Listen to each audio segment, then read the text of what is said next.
안녕하세요. 별라디오와 서연에 오신 것을 환영합니다. 저는 노래 따라 부르는 워킹맘이에요. 다른 사람들은 시어머니가 돈 이야기나 아들 이야기를 자주 한다고 하잖아요. 시댁과 갈등이 생기면 꼭 돈이나 아들 이야기를 하다가 문제가 생기더라고요. 그런데 저희 시댁은 정말 달랐어요. 사실 그때부터 알아봤어야 했는데 주변에서 듣지도 못한 이야기가 많아서 당시에는 큰 문제라고 생각하지 않았거든요. 제 결혼 기간 내내 어머님이 제일 자주 하셨던 말씀이 외롭다는 소리였어요. 하지만 저희 어머님은 혼자 계신 것도 아니었고 반면에 저희 친정엄마는 홀로 지내셔서 저는 솔직히 이해하기 힘들었죠. 처음에는 그러려니 하고 넘겼지만 도저히 참을 수 없는 일이 생겨서 결국 남편은 시어머니한테 맡기고 저희는 갈라서게 됐어요. 남편과는 사이가 나쁘진 않았어요. 연애할 때 소개로 만났는데 처음 만나자마자 서로 마음에 들었어요. 그때 나이도 결혼 적령기였고 서로 좋아하니까 결혼을 서둘렀죠. 남편과도 오래 만나보고 시댁에 대해 자세히 알아뒀어야 하는데 너무 일찍 결혼한 감이 있네요. 살아보니 남편이나 시어머니나 것만 번지르르 했어요. 아니, 속이 시커멓게 썩어 문드러졌다고 해야 맞을 거예요. 돌이켜보니 처음 시댁에 인사 갔을 때부터 뭔가 냉랭한 느낌이 들었어요. 남편과 같이 갔는데 시부모님 둘 다 저에게 물어보는 것도 별로 없었고 특히 시어머니는 말이 거의 없었어요. 집안 분위기가 뭔가 차가운 느낌이라고 해야 할까요? 서먹하고 삭막한 분위기였어요. 그러다가 저보고 대뜸 이제 막 결혼하는 신혼부부라니 부럽다. 우리 아들하고 화목하게 잘 살아야 한다고 하셨어요. 그땐 원래 말수가 적은 분인가 보다 하고 말았죠. 그런데 결혼 후에도 시댁에 갈 때마다 시어머니는 저를 보면 자꾸 요즘 왜 이렇게 외로운지 모르겠다고 하시며 외롭다고 하소연하셨어요. 그래서 저는 우리가 자주 찾아뵙길 바라시는 건가 했는데 그건 또 아니었어요. 제가 처음에는 시어머니의 말을 잘못 알아듣고 남편한테 시댁에 자주 가자고 했거든요. 하지만 연휴 때 찾아가면 오히려 싫어하시고 명절 때도 썩 반기는 느낌은 아니었어요. 그런데도 저만 보면 외롭다고 하시니 뭘 어떻게 해야 할지 모르겠더라고요. 사실 제가 외동이고 친정엄마는 혼자 되신 지 오래돼서 친정에 더 신경 쓰고 싶었지만 시어머니가 하도 외롭다고 하니 시댁에 더 신경을 썼거든요. 찾아가면 반기지 않으시고 그러면서 외롭다고 하셔서 나중에는 시댁에 가는 횟수를 줄이게 됐어요. 결혼 초기에는 시어머니가 무슨 생각인지 파악하기 어려웠는데 이번에 결혼 생활 정리하면서 시어머니 생각을 제대로 알게 됐죠. 어찌됐든 저와 남편은 큰 트러블 없이 평범한 신혼생활을 이어갔어요. 서로 일하느라 바빴지만 최대한 대화도 많이 하고 식사도 같이 하면서 잘 지냈죠. 그러던 어느 날 아버님께서 뇌출혈로 쓰러지셨어요. 시아버지와 시어머니의 나이 차이가 좀 있었는데 연세가 있으셔도 지병은 없으셨던 분이라 갑자기 쓰러지셔서 다들 당황했어요. 사람이 갑자기 쓰러지니 경황이 없더라고요. 시어머니도 혼자 구급차 부르고 여기저기 전화를 돌리며 오왕저왕하셨어요. 다행히 병원에 빨리 이송해서 위급한 상황은 넘겼지만 병원에 계속 누워 계셔도 차도가 없었어요. 그래서 요양병원에 모시기로 결정했어요. 상태가 나아지는 것 같다가도 다시 악화되어 다들 기다리다 지쳐갔죠. 시아버지 연세도 있다 보니 회복 속도도 더뎠고 그렇게 2년 정도 누워만 계시다가 결국 돌아가셨어요. 시아버지가 요양병원에 누워 계실 때 시어머니나 남편, 시누이 모두 제대로 찾아뵙지 않았어요. 그 모습이 뭔가 이상했어요. 저는 가끔 시간 내서 시아버지 상태를 체크하러 다녀갔거든요. 친정엄마가 시댁에 신경 많이 써야 한다고 누누이 말씀하셔서 그 말만 듣고 일부러 시간을 더 내서 찾아갔어요. 하지만 제가 시아버지한테 신경 쓰는 만큼 시댁 식구들도 신경 써줬으면 좋았을 텐데 다들 남 보듯하니 이게 뭐지 하는 생각이 들기도 했어요. 특히 제가 시아버지 병원에 다녀갈 때 주변에서 저 집은 아들, 딸은 영감님을 들여다본 적이 없는데 며느리만 혼자 다녀가네. 요즘엔 며느리가 서로 어른 모시려고 피하는데 저 집은 효부가 있네. 며느리 없었으면 누가 저렇게 돌봐줬을까라고 하는 말이 들려왔어요. 시어머니는 그때도 혼자 있으니 외롭다. 앞으로 어떻게 해야 할지 모르겠다며 하소연만 하셨는데 왜 시아버지를 챙기러 병원에 자주 안 가시는지 이해가 안 되더라고요. 그렇게 외롭다고 하시면서도 남편은 등한시하는 모습이 이상했어요. 그렇다고 제 속내를 드러내며 시어머니를 나무랄 수도 없었고 남편한테 대놓고 이상하다고 할 수도 없었어요. 이해하려고 해봤자 제가 모르는 스토리가 있을 수도 있겠다고 생각해서 그냥 저만의 생각으로 묻어뒀죠. 다만 남편은 자식의 도리를 다했으면 좋겠고 또 은근히 속내를 떠보고 싶어서 일부러 아버님을 뵈러 가자고 물어볼 때가 있었어요. 그때마다 남편은 너무나도 차갑게 대답했죠.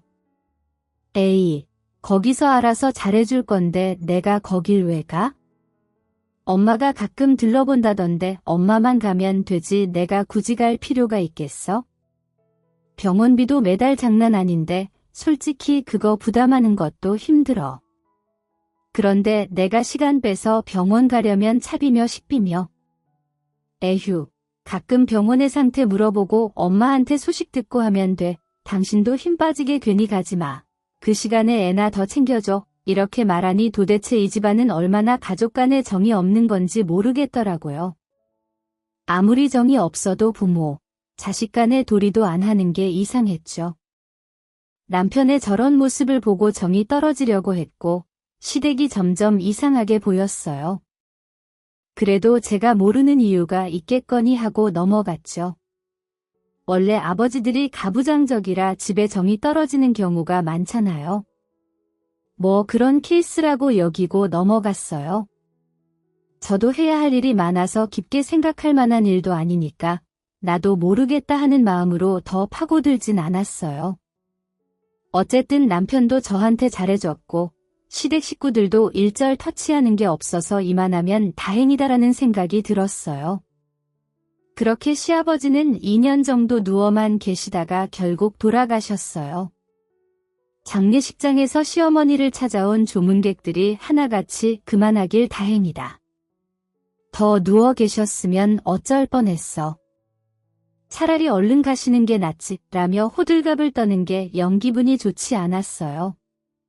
그런데 시어머니는 거기에 동조하며 안 그래도 저 양반이 나를 얼마나 속썩였는지 몰라. 같이 살아도 혼자 사는 것만 못했다니까 이제는 나도 홀가분하게 새 출발하려고 라며 시아버지의 죽음을 반기는 것 같았어요. 이 말도 마음에 들지 않았지만 못 들은 척했죠. 어찌됐든 시아버지 장례를 치르고 나서 얼마 지나지 않아 신우가 시어머니랑 같이 살기로 했어요. 남편도 전혀 몰랐던 건데 시아버지가 요양병원에 계실 때 신우이가 이혼소송 중이었더라고요. 제가 남편에게 아니 어떻게 당신 누나가 이혼하는 걸 여태 몰랐을 수가 있어? 가족 간에 너무 소통이 안 되는 거 아니야? 라고 한마디 했죠. 남편은 내가 그런 것까지 알아야 돼? 누나가 알아서 하겠지. 안 그래도 자영 마음에 안 들었는데 잘 됐지 뭐. 이제 누나랑 엄마랑 같이 살면 적적하지도 않고 좋으시겠네 라고 했어요. 나중에 알고 보니 시어머니는 신우랑 같이 사는 걸 영 반기지 않으셨더라고요. 저도 처음에는 신우이가 이제 엄마랑 산다고 좋아하는 모습만 봐서 두 분이 같이 살면 보기도 좋고 서로 의지도 되겠다고 생각했거든요. 그리고 평소에 시어머니가 맨날 외롭다 외롭다 입버릇처럼 말씀하셨으니 신우랑 아직 어린 조카들이랑 같이 살면 집도 북적북적하고 좋겠다 싶었어요. 그런데 신우 이삿짐 옮기는 걸 도와줄 때부터 시어머니는 표정이 좋지 않았어요. 저는 그렇게 외롭다고 하셨던 분이 왜 신우이를 반기지 않는 건지 의아했죠. 처음부터 딸이 오는 걸 반기지 않으셨는데 억지로 같이 산다고 편하게 지낼 수 있을까요? 당연히 트러블이 생길 수밖에 없었죠. 솔직히 정말 사이 좋은 가족끼리 같이 살아도 트러블이 생기기 마련인데 딸이나 손주들이 들어오는 걸 반기지 않으셨던 시어머니랑 시누이가 같이 있으니 집이 조용한 날이 없었죠. 시간이 갈수록 두 사람의 갈등이 점점 심해졌어요. 사실 신우는 결혼하고 얼마 안 돼서 아이 셋을 줄줄이 낳았고 갓난쟁이 셋을 데리고 시어머니 댁에 들어갔어요. 안 그래도 시어머니가 이상하게 자꾸 혼자 있고 싶어 하셨는데 애 셋을 데리고 들어가니 트러블이 발생할 수밖에 없었죠. 게다가 신우는 전업주부라 경제 능력도 없었고 딱히 갈 만한 곳도 없어서 시어머니랑 같이 살지 않으면 정말 혼자 살게 될 판이었거든요. 그렇다고 일자리를 구하자니 애가 셋이니까 어떻게 할 수도 없었고요. 시어머니가 같이 애를 봐줘도 시누이가 쉽게 움직일 수 있는 상황은 아니었어요. 그렇게 시누이는 전 남편한테서 양육비만 받고 생활했고 시어머니도 연금이나 시아버지가 모아둔 돈 외에는 딱히 수입이 없어서 애 셋 키우며 살기는 어려웠어요. 그러다 보니 점점 시어머니랑 시누이가 다투는 일이 잦아졌고 제가 보는 앞에서도 두 분이 싸울 정도였어요. 하루는 시댁에 갔을 때 둘이서 소리 지르고 난리도 아니었어요. 시어머니는 시누이 보고 내가 이 나이 돼서 애들 기저귀나 갈고 있어야겠냐? 너도 양심이 있으면 빨리 일자리 알아보고 나갈 생각을 해야지. 한 번 들어왔다고 눌러붙으려고 그래? 그렇게 능력이 없으니까 이혼 당하는 거야 라면서 너무 선을 넘는 말을 하기도 했어요. 시누이는 그 말을 듣고 어떻게 엄마가 돼서 딸한테 그런 말을 해? 엄마가 언제 우리한테 제대로 관심이나 줬어? 나한테 너무한 거 아니야? 딸하고 손주들 챙겨주는 게 그렇게 싫어? 내가 갈 데가 어딨다고 날 쫓아내 라며 소리 지르고 울더라고요. 애들은 어른들 소리 지르는 거 듣고 울기 시작했고 애 셋이 우니까 동네가 떠나갈 것 같았죠. 집안은 제대로 치워지지 않아서 어지러웠고 발 디딜 틈도 없었어요. 남편이랑 저는 그 모습을 보며 아무 말도 못하고 가만히 있다가 조용히 집에 갔어요. 저는 머리 아픈 일에 엮이기 싫어서 남편을 콕콕 찔러 빨리 집에 가자고 했죠. 제 앞에서도 대놓고 싸울 정도니까 저희 없을 때는 얼마나 심할지 머릿속에 뻔히 그려지더라고요. 시어머니랑 시누이 트러블이 심해지자 시어머니는 또 저희한테 하소연을 했어요. 특히 저한테 자꾸 전화를 하셔서 휴대폰에 시어머니 내 글자가 뜰 때마다 스트레스였죠.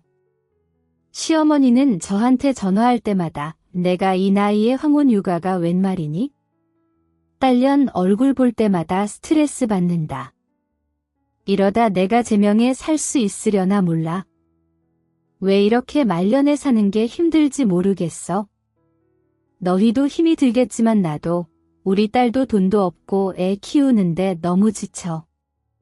그런데 생활비 좀 더 보태주면 안 되겠니? 아범하고 상의해서 조금이라도 보태주면 좋겠구나. 이렇게 얘기하는 게 정말 미안하지만 내가 오죽하면 그러겠니? 나도 수입도 없고 쟤도 애가 셋이나 되니 일하기가 어려워. 우리가 정말 어렵구나 라며 생활비를 올려달라고 닥달하셨어요. 저도 시댁에 가서 보고 들은 게 있으니 차마 외면하지 못했고 남편이랑 상의한 끝에 시어머니한테 용돈을 더 드리기로 했어요. 친정에도 용돈을 계속 드리던 터라 저희도 쪼달렸지만 그래도 시어머니가 하도 힘들다 하시니 어쩔 수 없이 더 챙겨드리게 되었죠. 그렇게 시어머니랑 시누이 갈등이 극에 달하던 때 저희도 집 문제로 고민이 깊어졌어요. 신혼집 전세 계약이 만료되어 가고 있었거든요. 아이도 점점 커가니까 더 큰 집으로 옮겨야 하는데 금전적인 부담 때문에 계약을 연장해야 할지 어떻게 해야 할지 모르겠더라고요. 겨우겨우 대출도 다 갚았는데 또 대출을 내자니 그것도 걱정이었어요. 갈수록 아이한테 들어가는 돈도 많아지고 있었는데 집을 새로 구하는 게 너무 부담스럽더라고요. 그리고 요새 전세 사기도 많아서 또 전세를 찾는 것도 부담이었고요. 아예 아파트를 사려니 그것도 금전적으로 부담되었고요. 이래저래 손발이 꽉 묶인 것 같아서 고민하던 상황이었는데 그때 시어머니가 저한테 되게 좋아하시면서 전세 계약이 끝나간다고?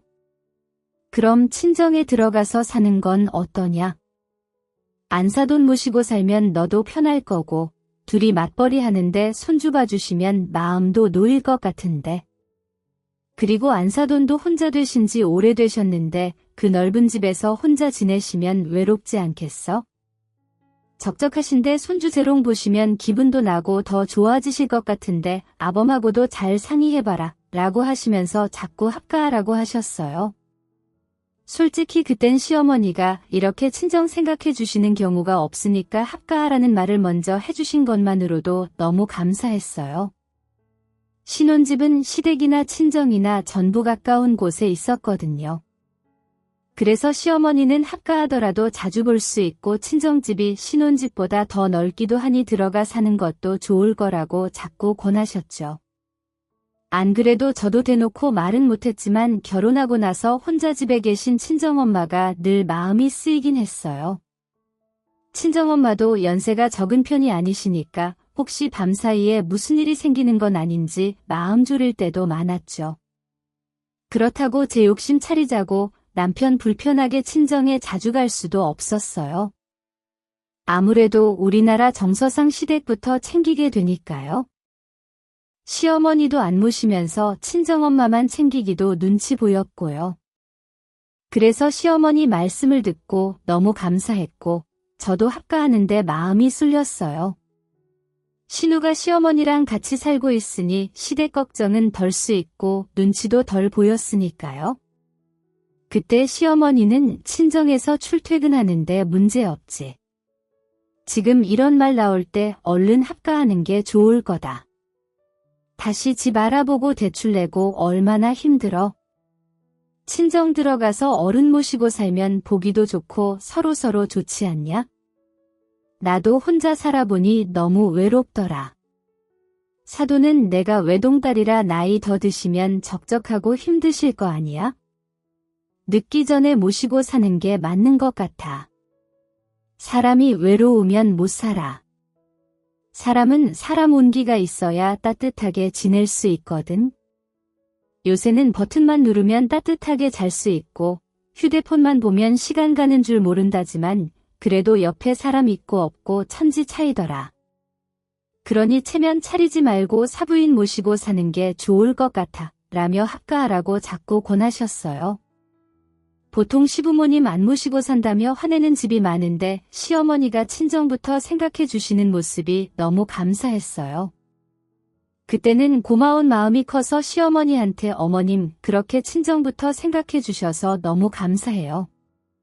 안 그래도 계속 혼자 계시는 분이라 신경이 많이 쓰였는데 누가 이렇게 사돈부터 먼저 생각해 주시겠어요?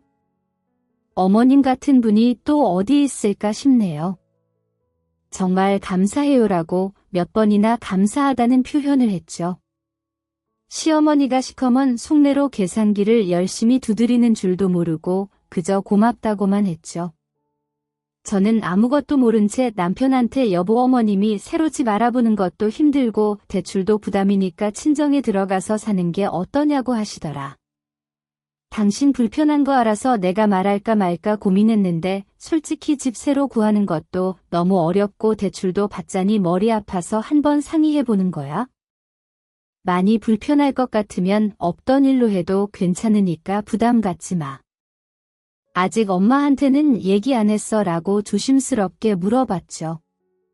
남편은 제 말을 듣자마자 웃으면서 대본에 그렇게 하자는 거예요.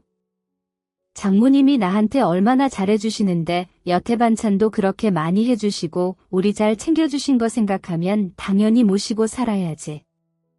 우리 엄마는 누나가 있으니까 크게 걱정할 것도 없잖아.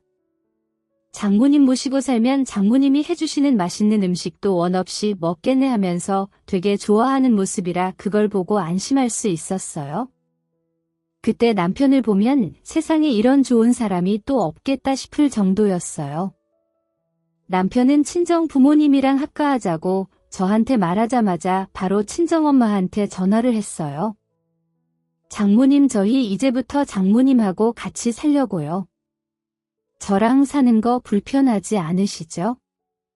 장모님이 해주시는 음식이 너무 맛있고 장모님 덕 좀 보려고 합가하려고 해요.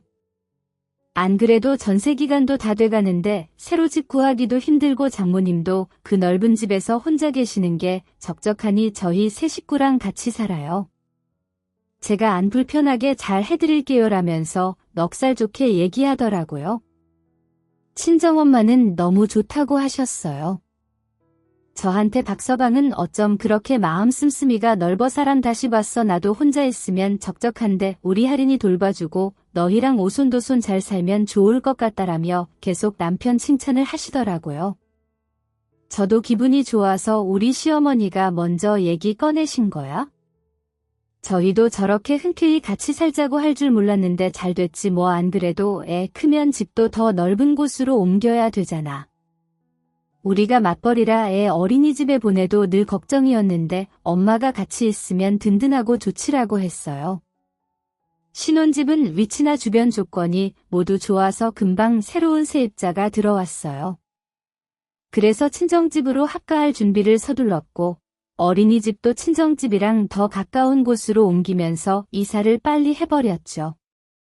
어차피 옮길 거니까 제일 빠른 손 없는 날을 찾아서 센터 불러 짐을 다 옮겼어요. 이사한 날 시어머니도 친정집 둘러보러 오셨거든요. 아무래도 아들이 지내게 될 집이니까 신경이 쓰이기도 했을 거고 친정엄마랑 이야기할 것도 있어서 오신 것 같았어요. 저희는 따로 식사 자리를 마련하자고 했는데 시어머니가 한사코 거절하시면서 이삿날 들른다고 하셨는데 진짜 오셔서 일을 거들어 주시기까지 했어요. 그리고 짐을 한참 옮길 때 들리시더니 대충 일이 끝나갈 때 짜장면에 탕수육에 군만두 깡풍기까지 이것저것 푸짐하게 시켜주시는 거예요. 저희가 식사 대접을 해야 하는데 도리어 시어머니한테 얻어먹게 돼서 민망하더라고요. 그래서 얼른 나가서 후식으로 먹을 아이스크림에 주스에 시어머님 좋아하시는 걸 사왔죠. 잠깐 근처 마트 갔다 오니 시어머니가 친정집 곳곳을 구석구석 살펴보고 계셨어요.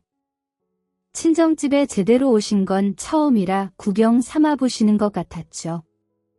집안에 방이 4개가 있고 화장실이 2개 돼 시어머니는 계속 둘러보시면서 방이 정말 넓다는 말을 하셨어요. 이 집은 방이 4개나 되네요. 화장실도 2개라 불편하지 않겠어요? 방이 정말 넓어서 내 식구 살기에도 남을 것 같네요. 이 정도 규모면 방이 하나 남겠죠. 사부인은 이렇게 넓은 집에 혼자 사시면서 얼마나 외로우셨을까 많이 힘드시죠. 저도 혼자 지내보니 정말 외롭고 힘들더라고요.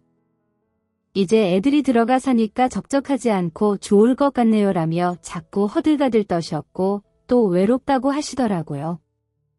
조금 오버하시는 거 아닌가 하는 생각이 들긴 했지만 어쨌든 시어머니 덕분에 친정에 들어와 살게 됐으니 그것만으로 감사했죠. 그래서 뭔가 시어머니의 태도가 이상하다는 생각이 들었지만 대수롭지 않게 넘어갔어요. 하지만 그땐 태풍의 눈을 지나는 시기였죠. 폭풍 전야엔 뭔가 조용하고 편한데 왠지 모를 불안감이 엄습해오잖아요. 그때가 딱 그런 느낌이었어요. 며칠 동안은 아주 편안하게 지냈어요. 시어머니의 태도도 조금 이상했고 뭔가 일이 너무 스무스하게 잘 진행된다는 생각에 무의식 중에는 불안감이 엄습해왔지만 그래도 이제 엄마랑 같이 살 수 있다는 데만 집중해서 제 무의식을 무시해버렸죠. 그러다 사건이 터졌어요. 친정에 온 지 얼마 안 됐을 때 갑자기 주말에 시어머니가 친정에 찾아오셨어요. 미리 연락도 안 주시고 그냥 오신 거라 조금 놀랐지만 일단 친정엄마는 큰 손님 오셨다며 차랑 다과를 내오셨죠. 근데 시어머니가 됐든 친정엄마한테 애들하고 같이 지내시니까 적적하진 않으시죠? 혼자 남으면 외롭고 쓸쓸하잖아요. 그래도 이제부터는 집이 북적거려서 좋을 거예요. 안 그래도 제가 사부인 혼자 되시고 나서 생각을 해봤는데 우리 아들 며느리 세 식구 들어갔잖아요. 여기에 우리 딸이랑 손주들까지 들어가면 딱 좋겠다는 생각이 들더라고요. 그래서 애들 데리고 짐 챙겨서 왔어요. 사부인도 갓난 애기 보면 하루하루 적적하지 않고 애 보는 재미에 바깥에서도 돌아가신 건 생각도 안 날 거예요. 우리 아들 데려다가 후강 받으니 이 정도는 해주실 수 있죠라고 하는 거예요. 그 말을 듣자마자 이게 무슨 말도 안 되는 소리지 하는 생각이 들었고 저랑 친정엄마는 서로 눈만 쳐다보고 있었어요. 뭐라고 대답을 하려고 했지만 말도 잘 나오지 않았고 곧이어 시어머니가 어디론가 전화하더니 올라와라는 세 글자만 말씀하시는 거예요. 그러더니 벨소리가 났고 시어머니가 본인이 버선발로 뛰쳐나가 현관에서 문을 바로 열더라고요. 카페는 시누이가 애 셋을 데리고 서 있었고 시어머니가 문을 열자마자 우리 집에 그냥 들어왔어요. 애 하나는 손잡고 하나는 등에 업고 하나는 앞으로 안고 들어오는데 그 모습이 기괴하다는 생각이 들었어요. 사람한테 기괴하다는 말이 맞지 않겠지만 뭔가 비현실적인 모습으로 다가왔어요. 문 밖에는 커다란 짐가방이 5개나 있었고 시누이는 들어오면서 남편 보고 짐 좀 옮겨줘. 집에 가져올 게 더 있는데 엄마 차에 다 안 들어가더라. 애들도 있어서 짐 다 못 챙겨왔어. 다음에 가져올 땐 너도 도와줘라며 아무렇지도 않게 말하더라고요. 남편도 당연하다는 듯이 자연스럽게 시누의 짐가방을 집으로 들고 들어오는 거예요. 그걸 보고 피가 거꾸로 쏟는 것 같았어요. 남편 안의 행동을 보니 짐 옮겨놓고 가만히 앉아있는 게 전부 다 알고 있는 것 같았어요. 시어머니랑 시누이, 남편까지 셋이서 아주 작당 모의를 하고 친정에 합가라고 등 떠밀었구나 싶더라고요. 어쩐지 장모님 모시는 걸 그렇게 흔쾌히 승낙하는 게 흔한 일은 아닌데 제가 남편을 너무 믿었던 거죠. 저는 이 사람이 일을 꾸민 것도 모르고 시어머니한테 고맙다는 말만 했으니 제가 얼마나 우습게 보였을까 싶어 치가 떨렸어요. 자기 새끼들 사돈한테 떠밀어버리는 시어머니나 미리 다 알고 있었으면서 아무 말 없이 뒤통수 친 남편놈이나 그걸 또 애 데리고 들어오는 시누이나 전부 다 똑같은 종자였어요. 어쩜 사람들이 이렇게 파렴치할까 싶은 게 뒷골이 당기더라고요. 저는 너무 화가 나서 이게 무슨 경우예요? 엄마 모시고 사는 거랑 시누이가 우리 집에 오는 거랑 무슨 상관이에요? 당장 안 나가요? 어디 우리 집에 발을 들여요? 어머님 어떻게 합가하라고 해놓고 따리면 손주들까지 싹 다 사돈한테 맡길 생각을 하세요. 형님도 그렇지 어머님이 들어가란다고 사돈댁에 떡하니 애들 데리고 짐가방까지 들고 오세요. 다들 제정신이에요. 당신도 그래 어쩜 이런 큰일은 남일 보듯 하고 나한텐 말 한마디 없어 이런 집구석이랑 엮인 내가 잘못이다라고 소리를 확 질러버렸어요. 제가 당장 안 나가냐고 거품 물고 소리 지르면서 집을 뒤엎으니까 우리 애는 분위기가 험악해져서 무서워서 울고 시조카들도 하나둘 울기 시작하고 아주 그냥 아비기만이었어요. 애들 봐서라도 참았어야 했지만 솔직히 그 상황에서는 부처님도 못 참았을걸요. 남편은 오히려 저한테 어디 어른한테 소리를 질러 당신이 잘한 게 뭐가 있다고 큰 소리야 시어머니한테 소리 지르는 게 말이 돼? 당신 그렇게 안 봤는데 완전 아나무인이구만 라미오 도끼 눈에 뜨고 버럭버럭 하더라고요. 적반하장도 유분수지 어떻게 자기 가족보다 시댁부터 챙기는 건지. 그리고 친정엄마를 얼마나 우습게 봤으면 모르는 척하면서 시누이가 집에 들어오는 걸 방관하는 건지 정말 어이가 없었어요. 친정엄마는 충격을 받으셔서 아무 말도 못하고 멍하니 계셨어요. 저는 계속 시댁 식구들이 요지부동이라 경찰 불러서 주거침입죄로 신고할 거니까 그렇게 하세요. 당장 안 나가요. 전부 나가세요라고 계속 소리를 질렀어요. 애들이 울든 말든 일단 시어머니며 시누이며 다 쫓아내는 게 우선이었어요. 그리고 남편하고도 단판을 지을 생각이었죠. 시어머니는 제가 신고한다고 소리를 지르니까 일단 나는 나가겠지만 우리 아들이 처가살이하며 고생하는 만큼 우리 딸하고 손주들도 잘 챙겨줘야 될 거야.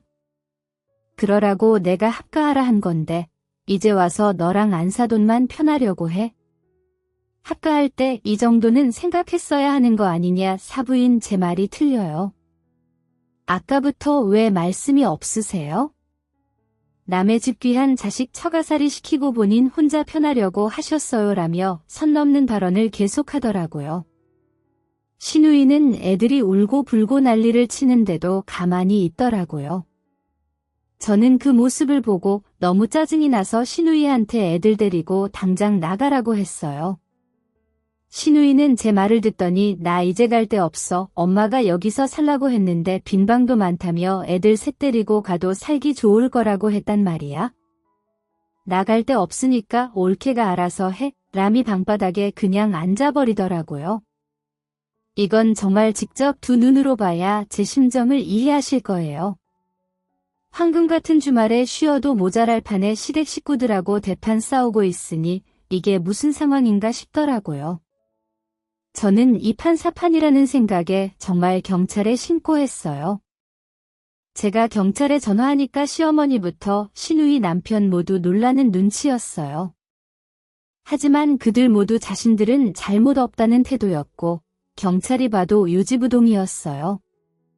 저는 경찰한테 좌초지정을 설명했고 허락도 없이 남의 집에 들어갔다며 쫓아내달라고 했어요.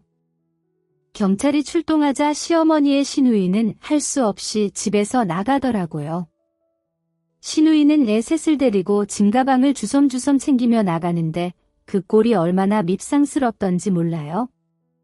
그 와중에 남편은 어차피 여기 살 텐데 뭐하러 짐까지 가지고 가 그냥 놔두고 가지라며 불난 집에 부채질을 했어요.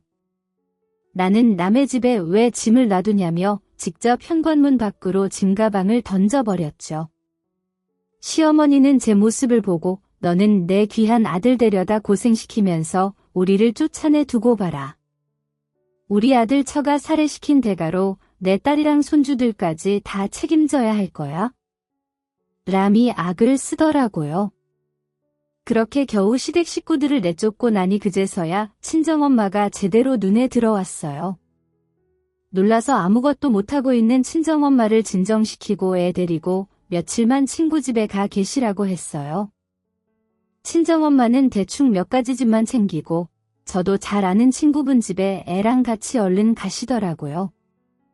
저는 친정엄마 보내고 남편이랑 단판을 지으려고 했어요. 남편한테 도대체 이게 무슨 일이냐 물으니 남편은 저한테 엄마 말대로 내가 장모 모시고 사는데 우리 누나 식구들 힘드니까 장모님이 도와주면 좋겠다는 생각이 들더라고. 그래서 엄마 말 듣고 합한 거야? 솔직히 내가 장모랑 같이 살면서 눈치가 안 보이겠어. 그래도 우리 애도 봐주고 누나네 식구들도 챙겨주면 좋을 것 같아서 참고 들어온 거지라고 하는 거예요. 믿는 도끼에 발등 찍히니 너무 아프더라고요. 이런 사람인 줄 몰랐는데 본 모습이 이거밖에 안 되나 싶어 실망스러웠어요. 저는 남편한테 왜 상의도 없이 마음대로 결정했냐고 따졌고 남편은 역시 뻔뻔한 태도로 너 편하게 해주면 이 정도는 당연히 해줄 줄 알았지. 너는 내가 처가 생각하는 것만큼 시댁 생각은 안 하는 거 보니 진짜 실망이다. 며느리라면 시어머니가 시키는 대로 해야 되는 거 아니야? 고작 이거밖에 안 되는 줄 알았으면 너랑 결혼 안 하는 건데 내가 왜 너 같은 거랑 결혼했나 모르겠다라며 막말을 했어요. 저는 시누이 식구들을 절대 우리 집에 발도 못 붙일 거라 엄포했어요. 남편은 제 말을 귓등으로도 듣지 않았고 내가 애들 아빠고 이 집 사위잖아. 근데 우리 누나가 여길 왜 못 들어와? 어차피 방도 남는데 뭐 누나 지금 오갈 데도 없고 돈도 못 벌어서 힘든데 부로 이웃 돕는다 생각하고 좀 챙겨줘라라며 방에 들어가 버렸어요. 저는 그날 하루 종일 생각에 생각을 거듭했고 뜬 눈으로 밤을 지새웠어요.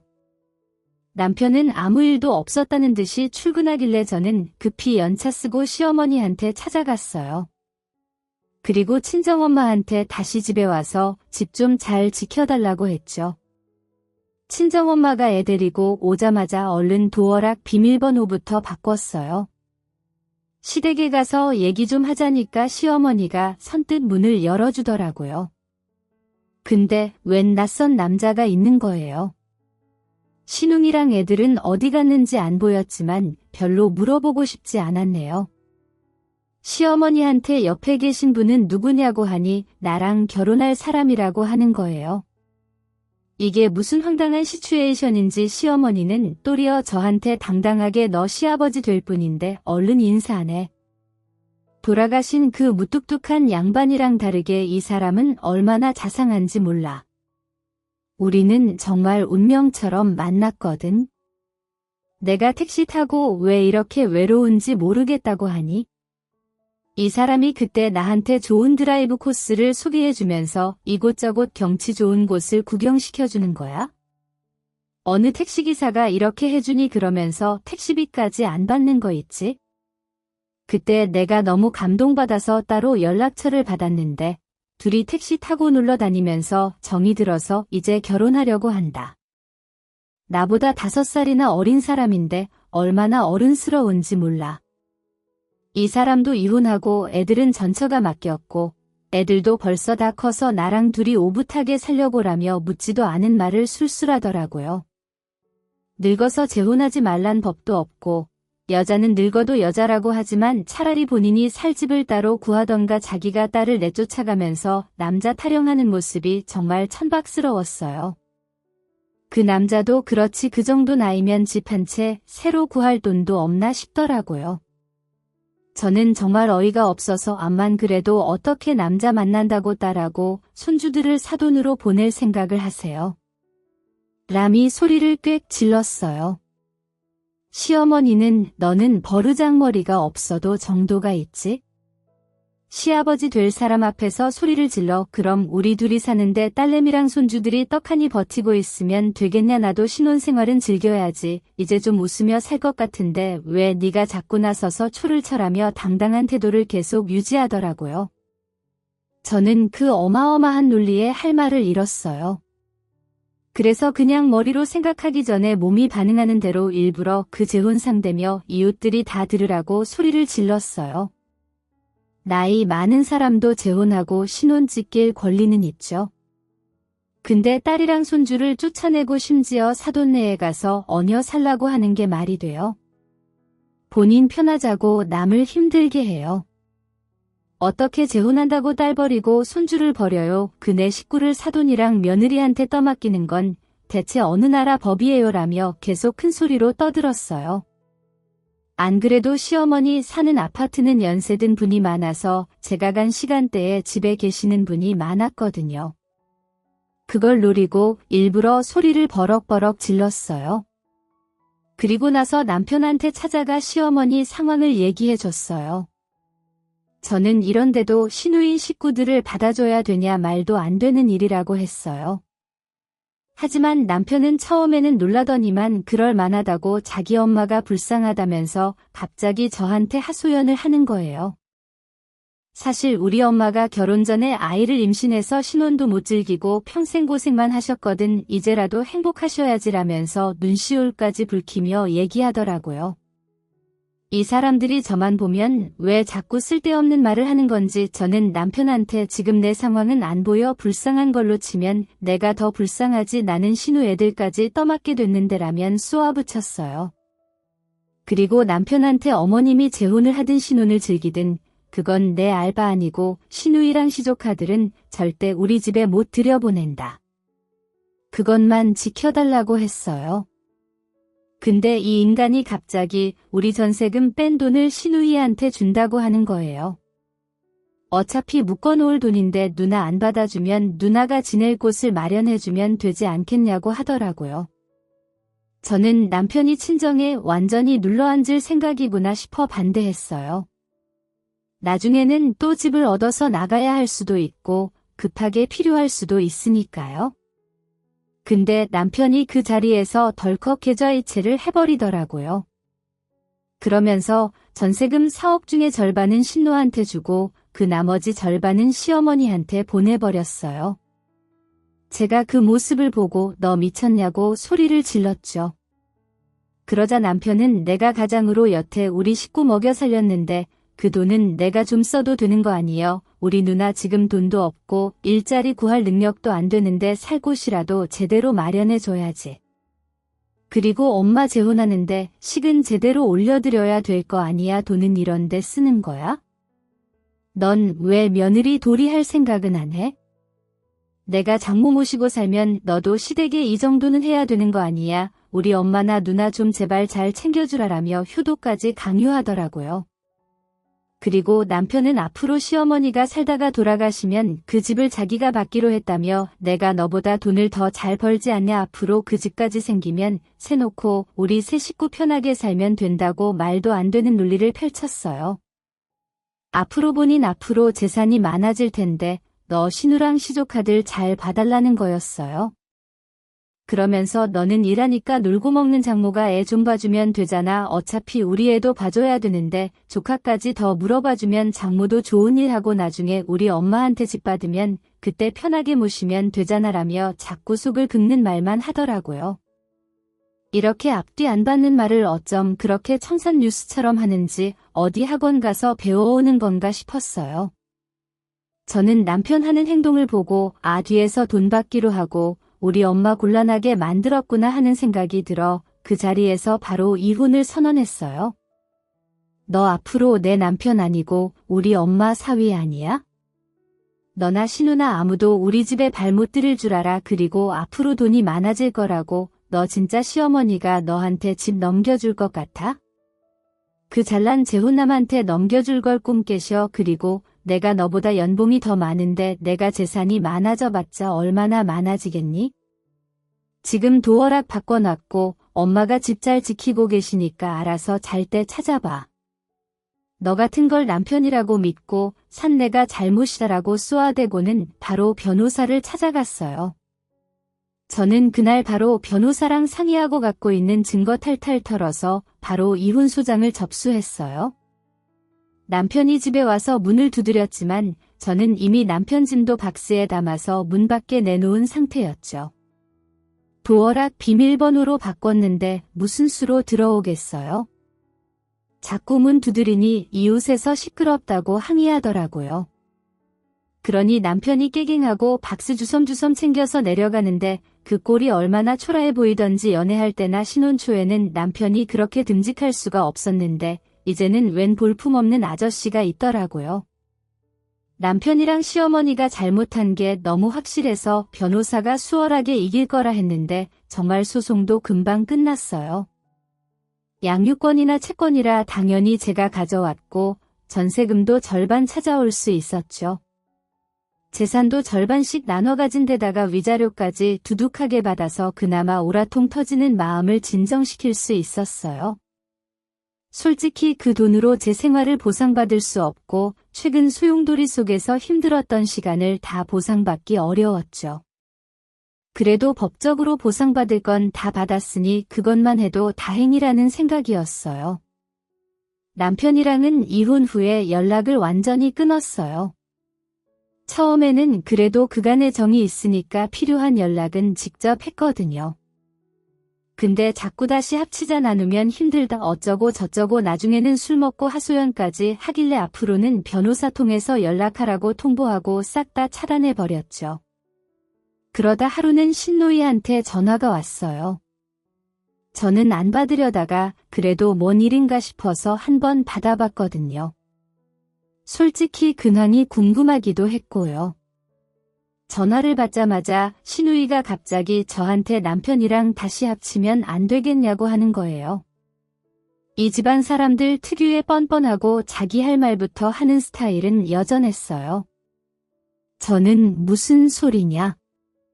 우리 이혼한 지 꽤 된 거 모르냐? 지금 전 남편 번호까지 다 차단했는데 내가 왜 다시 합치냐고 어이없어서 한마디 했어요. 저는 전화를 그대로 끊으려고 했는데 신우이가 구구절절 얘기하더라고요. 제가 시어머니한테 찾아가서 소리를 지른 뒤에 재혼 예정이었던 그 남자가 다시 생각해 봐야겠다 하더니 결국 그대로 관계가 끝났다고 하더군요. 남편은 이혼 소송하면서 오갈 데 없지 신우이 식구들도 당장 갈 데가 없고 집 구하기에는 돈도 부족해서 시어머니 집에 6명이 다 같이 살고 있다 하더라고요. 시누이는 저한테 우리 애들은 맨날 울고불고 난리지 동생은 집에 제대로 들어오지도 않지 생활비도 안 주니까 나랑 엄마랑 어떻게 하겠어? 동생은 되려 엄마 때문에 이혼당하고 돈도 뺏겼다면서 생활비는 바라지도 말라고 하더라고. 나는 애 셋이나 줄줄이 나 몸도 안 좋아 일도 못하지. 그러니 파트타임 알바를 하고 있는 거야? 엄마는 급하게 일 닥치는 대로 해서 겨우 생활하고 있고 우리 6명 살기에는 집이 많이 좁으니까 동생이라도 좀 나갔으면 해서 올케랑 다시 합쳤으면 하거든 다시 생각할 수 없을까라며 정말 말도 안 되는 소리 만들어 놓더라고요. 저는 더 들을 가치도 없어서 앞으로 번호 다 찾아낼 거니까 다시는 연락하지 마라. 애들은 무슨 죄냐 애들 잘 크게 좀 잘해주라고 한마디 하고는 끊어버렸어요. 지금까지 겪은 일 생각하면 자다가도 벌떡 일어날 정도예요. 친정에 합가하기로 하면서 그 짧은 기간 동안 별의별 일이 다 있었거든요. 애초에 남편을 왜 만났나 싶지만 저런 집구석이랑 왜 엮였나 싶지만 인생 공부한 거라고 생각하려고요. 이제는 아무 소식이 안 들려오니까 저도 마음이 편하네요. 친정엄마랑 우리 딸이랑 셋이서 오붓하게 잘 사는 게 최고의 복수겠죠. 제 이야기 들어주셔서 감사합니다. 오늘도 저희 채널에 와주셔서 감사드립니다. 더 좋은 이야기로 찾아뵙겠습니다.